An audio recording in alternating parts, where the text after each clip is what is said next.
வேண்டாம் நல்ல மனம் உண்டாம் மாமலர நோக்குண்டாம் துப்பார் திருமேனி தும்பிக்கையான் பாதம் தப்பாமல் சார்வார் தமக்கு. இப்போ நம்ம இந்த வீடியோவில் பார்க்கக்கூடிய தலைப்பு குரு பெயர்ச்சி 2026. 2ஆம் தேதி ஜூன் மாதம் 2026 அன்று நிகழக்கூடிய குரு பெயர்ச்சியானது மிதுன ராசியிலேருந்து கடகராசிக்கு குருபவன் பெயர்ச்சியாகி போகிறாங்க. அந்த கடகராசி அப்படிங்கிறது குருபவனுக்கு உச்ச வீடு.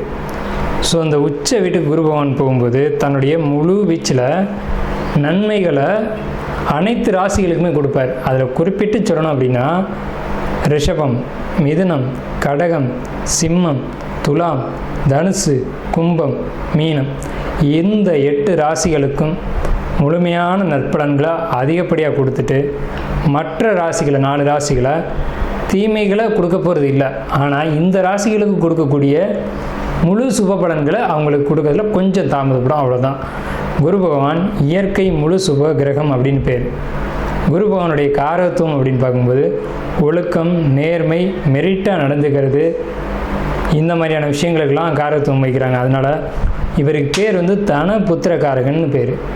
குரு அப்படின்னாலே ஒருத்தருக்கு வழிகாட்டுறவர் அப்படின்னு பேர். ஸோ இந்த அடிப்படையில் குருபகவானுடைய பெயர்ச்சி அப்படிங்கிறது இந்த 12 ராசிகளுக்கும் முழு சுபத்தன்மைகளை இருந்தாலும் மேலே சொன்ன 8 ராசிகளுக்கு அதிகப்படியான நன்மைகள் நடக்க இருக்குங்க.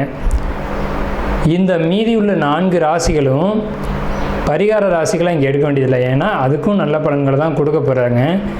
இருந்தாலும் இந்த 12 ராசிக்காரங்களும் இந்த 2ஆம் தேதி மார்ச் மாதம் 2026 வருஷம் டைம் நீங்கள் பார்க்க வேண்டிய அவசியம் இல்லை. நீங்கள் வசிக்கக்கூடிய இடத்துக்கு பக்கத்தில் இருக்கக்கூடிய சிவாலயத்துக்கு போயிட்டு சிவனுக்கு ஒரு அர்ச்சனை செய்துட்டு வந்தீங்க அப்படின்னா மிகவும் ஒரு சிறப்பான ஒரு விஷயமா இருக்கும். குரு பகவானை வழிபடுறது மூலமாக ஒருத்தருக்கு தனம் கிடைக்கும், கல்வி கிடைக்கும், பொருளாதாரம் கிடைக்கும், சமுதாயம் அந்தஸ்து கிடைக்கும், கௌரவம் கிடைக்கும். நம்ம சொல்கிறோம் இல்லைங்களா, ஒயிட் காலர் ஜாப்னு சொல்கிறோம் இல்லைங்களா, பேங்க்கில் வேலை பார்க்கக்கூடியவங்க, பணத்தை எண்ணக்கூடியவங்க, அழுக்குப்படாமல் வேலை செய்யக்கூடியவங்க, இந்த மாதிரியான விஷயங்களுக்கு காரத்துவம் வைக்கக்கூடியவர் யாருன்னு கேட்டிங்கன்னா குரு பகவான் தான்.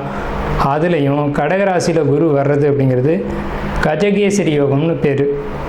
கஜகேசரி அப்படின்னா 100 யானைகள் சண்டையிட வரும்போது ஒரு சிங்கம் எதிர்த்து போட்டிட்டு அந்த 100 யானைகளையும் விரட்டி தள்ளுறது அப்படின்னு பேர். ஸோ இப்படிப்பட்ட கஜகேசரி யோகத்தில் நிகழக்கூடிய இந்த குரு பெயர்ச்சி 2026ஆம் ஆண்டு அப்படிங்கிறது 12 வருஷத்துக்கு ஒரு முறை ஒரு சிறப்பு வாய்ந்த ஒரு வருஷமாக இருக்கும். இதுக்கு பிறகு இன்னொரு 12 வருஷம் கழித்து தான் இந்த ஒரு சிறப்பான ஒரு குரு பெயர்ச்சி அப்படிங்கிறது நிகழும். ஸோ உங்களுக்கு இந்த குரு பெயர்ச்சி கடகராசிக்கு பயிற்சி ஆகுது. குரு பலன் அப்படின்னு பார்க்கும்போது சந்திரன் என்ற வீட்டுக்கு, அதாவது கடகராசிக்காரங்களுக்கு அல்லது ரிஷபராசிக்காரங்களுக்கு, மேலே சொன்ன இந்த 8 ராசிக்காரங்களுக்கும் குரு பலன் அப்படிங்கிறது வந்துடும். ஸோ குரு பலன் வந்துருச்சு அப்படின்னாலுமே திருமணம், குழந்தை பாக்கியம், பொருளாதாரம், வேலைவாய்ப்புகள் போன்ற அனைத்து விதமான சுபகாரியங்களும் நடக்கும். சுபகாரியம் நடக்கணும் அப்படின்னா குரு பலன் வேணும். சந்திரன் என்ற வீட்டுக்கு குரு வர்றது, அவர் வீட்டுக்கு சந்திரன் என்ற வீட்டுக்கு 2ஆம் வீட்டில் குரு வர்றது, சந்திரன் என்ற வீட்டுக்கு 5ஆம் வீட்டில் குரு வர்றது, சந்திரன் என்ற வீட்டுக்கு 7ஆம் வீட்டில் குரு வர்றது.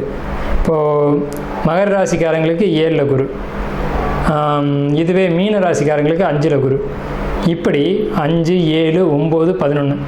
இப்போ அந்த அடிப்படையில் பார்க்கும்போது மீன ராசிக்காரங்களுக்கு 5ல் குரு, தனுசு ராசிக்காரங்களுக்கு அது விழுகாது. இதுவே விருச்சிக ராசிக்காரங்களுக்கு 9ல் குரு. அப்போ விருச்சிக ராசிக்காரங்களுக்கு குரு பலன் இருக்குது 11. கன்னி ராசிக்காரங்களுக்கு 11ல் குரு. ஸோ இவங்களுக்கெல்லாம் கன்னி, கடகம், விருச்சிகம், மகரம், மீனம் இந்த ராசிக்காரங்களுக்கெல்லாம் குரு பலன் அப்படிங்கிறது நிகழ்ந்திருக்கு. நட்சத்திரங்களுடைய வரிசையில் விசாக நட்சத்திரம். விசாக நட்சத்திரம் அப்படிங்கிறது 16வது நட்சத்திரம். இந்த 16வது நட்சத்திரத்துக்கான பலன்கள் என்ன அப்படிங்கிறத நம்ம அந்த குரு பெயர்ச்சியினுடைய சிறப்பு பலன்களை பார்க்குறோம். குறிப்பிட்டு சொல்லணும் அப்படின்னா பொருளாதாரத்தில் நல்ல முன்னேற்றம், அதே மாதிரி ஆலயங்களுக்கு போயிட்டு வருது, ஆலயம் சம்பந்தமான பணிகளில் ஈடுபடக்கூடியது, அதன் மூலமாக உங்களுடைய லைஃப் ஸ்டைல் அப்படிங்கிறது மாறக்கூடிய ஒரு அமைப்பு, உங்களுக்கு பொருளாதாரத்தில் முன்னேற்றம், இடமாற்றம், வீடு மாற்றம், அதாவது நீங்கள் வாடகை வீட்டில் குடியிருந்தீங்கன்னா அந்த வீட்டில் எதுவும் உங்களுக்கு அன்கம்ஃபர்டபுளாக தெரிஞ்சுன்னா அடுத்த வீட்டுக்கு மாறுவீங்க. அந்த வீடு உங்களுக்கு எளிதில் கிடைக்கும். அந்த வீட்டினுடைய ஒரு சௌகரியம் அப்படிங்கிறதுல அதிகமாக இருக்கும். உங்களுக்கு வந்து தொழில் முன்னேற்றம் அப்படிங்கிறது கண்டிப்பான முறையில் பெரிய அளவில் இருக்குது. நீண்ட காலமாக முதலீடு பண்ணக்கூடிய தொழில்கள் அப்படிங்கிறது உங்களுக்கு நல்லாயிருக்கும். நீண்ட காலம் முதலீடு பண்ண வேண்டிய அமைப்புகள் வரும். உங்களுக்கு குரு பார்வை இருக்குது அப்படிங்கிறதுனால இந்த ஒரு வருஷமும் சிறப்பான அமைப்பு. நண்பர்களுடைய உதவிகள் கிடைக்கிறது, நல்ல நண்பர்களுடைய உதவி கிடைக்கிறது. நண்பர்கள் அப்படின்னா அதில் 2 டைப் இருக்குது. எல்லாரும் நண்பர்கள் தான், அதில் நல்ல நண்பர்களுடைய சப்போர்ட் கிடைக்கிறது. நண்பர்கள் பணம் கொடுத்து உதவி செய்கிறது. திடீர்னு ஒரு இக்கட்டான சூழ்நிலையில் இருக்கீங்க, 2 வீலர்லேயே போகிறீங்க, பஞ்சர் ஆயிடுச்சு. அந்த சமயத்துக்கு ஒருத்தர் வந்து உதவி செய்கிறது. நண்பர் வந்து ஒரு காசு இல்லை, ஒரு பஞ்சர் ஒட்டி கொடுக்கறது. வீடு வாடகை கொடுக்க முடியல, திடீர்னு நண்பருக்கு ஃபோன் அடித்து வாடகைக்கு பணம் போட்டு விடுன்னு அவர் போட்டு விடுறது. இந்த மாதிரியான ஒரு ஹெல்ப்பு, இந்த மாதிரியான ஒரு உதவி, அந்த மாதிரி நண்பர்களை சந்திக்கக்கூடிய அமைப்பு, சம்பாதிக்கக்கூடிய அமைப்பு அப்படிங்கிறது உங்களுக்கு இந்த 12 மாதமும் உங்களுக்கு அது கிடைக்கும்.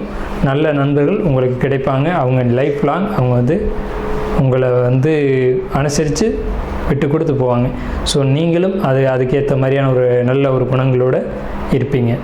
ஸோ உங்களுக்கு வந்து 100% நல்ல பலன்கள் தான் இருக்குது.